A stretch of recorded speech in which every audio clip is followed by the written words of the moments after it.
యోగా భారతీయ వారసత్వ సంపద అంటూ ప్రజల జీవన ప్రమాణాలను మెరుగుపరిచేందుకు ప్రతి ఒక్కరి జీవితంలో యోగాను భాగస్వామ్యం చేయాలని రాష్ట్ర ప్రభుత్వం సంకల్పించిందంటూ ముఖ్యమంత్రి నారా చంద్రబాబు నాయుడు తెలిపారు.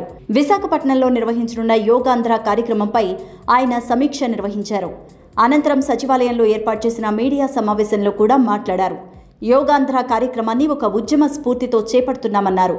ప్రజల ఆరోగ్యం కోసం యోగాకు విస్తృత ప్రచారం కల్పించాలన్నదే ప్రభుత్వ లక్ష్యమంటూ సీఎం పేర్కొన్నారు.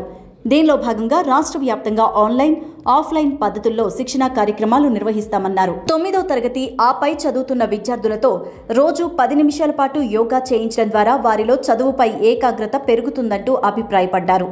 భవిష్యత్తులో యోగా కోర్సులను ప్రవేశపెడతామని, ప్రతి పాఠశాలలో వారానికి 2 యోగా క్లాసులు ఉండేలా సిలబస్ రూపొందిస్తామని హామీ ఇచ్చారు. గతంలో ఎన్టీఆర్ యోగా పరిషత్ను ఏర్పాటు చేశామని, అది తెలంగాణకు వెళ్లిపోయిందని గుర్తు చేశారు. స్వర్ణాంధ్ర తరహాలోనే యోగా కోసం ఒక లాభాపేక్ష లేని సంస్థను ఏర్పాటు చేసి కార్పొరేట్ సామాజిక బాధ్యతా నిధులతో ప్రచారం కల్పించాలంటూ నిర్ణయించామన్నారు. యోగా, న్యాచురోపతి కోర్సులతో ఒక డీమ్డ్ యూనివర్సిటీని కూడా ఏర్పాటు చేస్తామని చంద్రబాబు ప్రకటించారు. ఏటా లేదా 2 ఏళ్లకొకసారి జిల్లాలో యోగా పోటీలు నిర్వహించి సర్టిఫికేట్లు జారీ చేస్తామన్నారు. యోగాంధ్రలో భాగంగా గత నెల 21 నుంచి ఈ నెల 21 వరకు అనేక కార్యక్రమాలు నిర్వహిస్తున్నామన్నారు.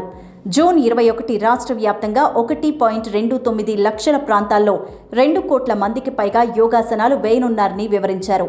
విశాఖలో జరిగే ప్రధాన యోగాంధ్ర కార్యక్రమం దేశంలోని 7 లక్షల ప్రదేశాల్లో ప్రత్యక్ష ప్రసారం అవుతుందన్నారు.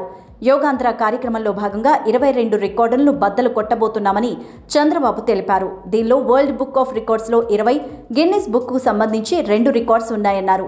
ఒకేసారి 2 కోట్ల మందికి పైగా యోగా చేయడం ద్వారా ఒక రికార్డ్, ఒకే ప్రదేశంలో 3 లక్షల మందికి పైగా యోగా చేసి మరో రికార్డ్ సృష్టించబోతున్నట్టు వివరించారు. 25,000 మంది గిరిజన విద్యార్థులతో 1.08 నిమిషాల్లో 108 సూర్య నమస్కారాలు చేయిస్తున్నామని సీఎం పేర్కొన్నారు.